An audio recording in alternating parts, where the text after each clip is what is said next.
Gurpreet, social worker.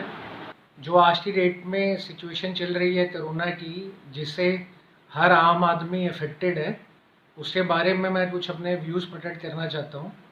आज की date में सुबह से रात तक हमारे पास दुनिया भर में बड़े सारे ऐसे लोगों की क्वेरीज आ रही हैं, जो लोग अपनी जॉब खो चुके हैं, अपने अर्निंग मेंबर्स को खो चुके हैं, घर पे कोई कमाने का ज़रिया नहीं है, कोई इनकम का ज़रिया नहीं है, कैसे उनकी लाइफ आगे बढ़ेगी, कोई उनके सामने इस तरीके की क्लैरिटी नहीं है। तो एक तरीके से बिल्कुल ही बेसहारा लोग हो चुके हैं आज की डेट पे, और उम्मीद खो चुकी है। बट जिस तरीके से सारे दुनिया में ये सिचुएशन चल रही है, तो हमें ये लगता है कि आने वाले कल में इससे कुछ उभर के कुछ ऐसे बिजनेसेस, कुछ ऐसी चीज़ें निकल के आएंगी जिसमें लोग अपने घरों से और ऑल्टरनेटिव सोर्स ऑफ इनकम के ऊपर फोकस कर पाएंगे। ऐसे बिजनेसेस डेवलप होंगे जो बिजनेसेस पहले कन्वेंशनल तरीके से नहीं चलते थे, बट अब चल पाएंगे। इसी के अंदर बहुत इम्पोर्टेंट है कि आज लोगों ने ह्यूमैनिटेरियन ग्राउंड पे और सोशल सर्विस के बारे में सीरियसनेस दिखाई है और आगे बढ़कर आए हैं लोगों को और समाज को सपोर्ट करने के लिए। इसी तरीके से सोशल एंटरप्रेन्योरशिप, जो विदेशी में तो बड़ा अच्छा कंसेप्ट है, बट इंडिया के लिए एक नया कंसेप्ट है। तो सोशल एंटरप्रेन्योरशिप के अंदर बड़े सारे ऐसे आज की डेट में लोग आगे उभर के आए हैं और उभर के आएंगे, जो समाज के लिए प्लस प्रॉफिटेबल के लिए प्लस लोगों को एम्प्लॉयमेंट देने के लिए काम करेंगे। ना कि सिर्फ और सिर्फ उनका ऑब्जेक्टिव रहेगा अपने घरों को चलाना, अपने प्रॉफिटों को चलाना और अपनी जेबों में पैसा लाना।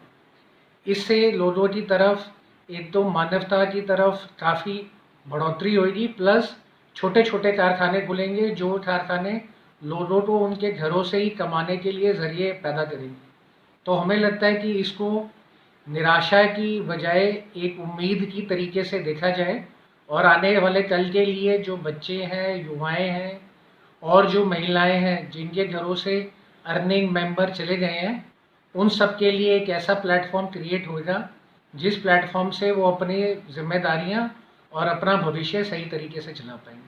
देखिए, इस समय के अंदर उद्योगपति भी इतने आगे आने चाहिए, अनफॉर्चुनेटली उतने आगे नहीं आ रहे हैं, सपोर्ट नहीं कर रहे हैं। बट आने वाले कल के लिए ये ज़रूर है कि समाज आज एकजुट हो जाए और आज एक इंसान दूसरे इंसान के लिए एक सहायता का और एक परिवार का काम अदा कर रहा है, जो पहले नहीं होता था। इसी वजह से कम्युनिटी डेवलपमेंट और मिलजुल कर किसी ऐसे व्यवसाय को जन्म देना जिससे सबका भला हो सके, सबके घरों में रोजगारी हो सके, सबके चूल्हे जल सके।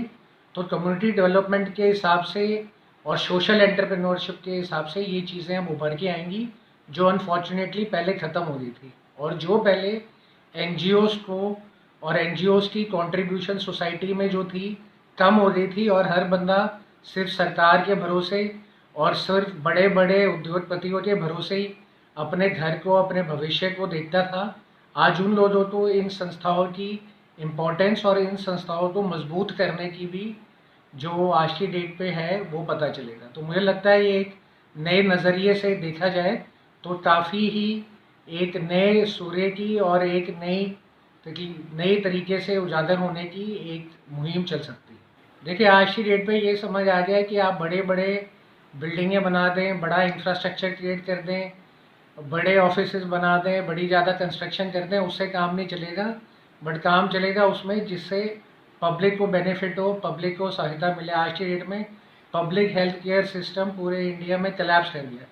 ना हॉस्पिटल्स है, ना ऑक्सीजन है, ना लोगों को सुविधाएं है कि वो कहीं जा सके, और ना कहीं पे जवाबदारी है। तो आगे चलते हुए इस तरीके का पब्लिक इंफ्रास्ट्रक्चर जिसमें पब्लिक की भलाई हो, हॉस्पिटल्स बने, हेल्थ केयर सिस्टम्स बने जो सपोर्ट करें, इस तरीके की डेवलपमेंट पॉलिसी पे काम करना चाहिए, ना कि एक दूसरे पे आलोचना लगाते हुए और बड़े बड़े मेगा प्रोजेक्ट के ऊपर ध्यान दें, जबकि आम जिंदगियां और आम लोग सफ़र करें। तो आज की डेट में तो जो पब्लिक है उसका तो कोई सहारा नहीं है, सब एक दूसरे के भरोसे जी रहे हैं। तो अगर ये चीज़ समझ आ जाए पॉलिटिशियंस को और उसके ऊपर इन चीज़ों पे डेवलपमेंट करी जाए, तो इंसान और पब्लिक पहले प्रायोरिटी हो। नमस्कार, मैं निशा वशिष्ठ। आरबीएम न्यूज़ को ज़्यादा से ज़्यादा लाइक करें, सब्सक्राइब करें, और आरबीएम न्यूज़ हमेशा सच के साथ।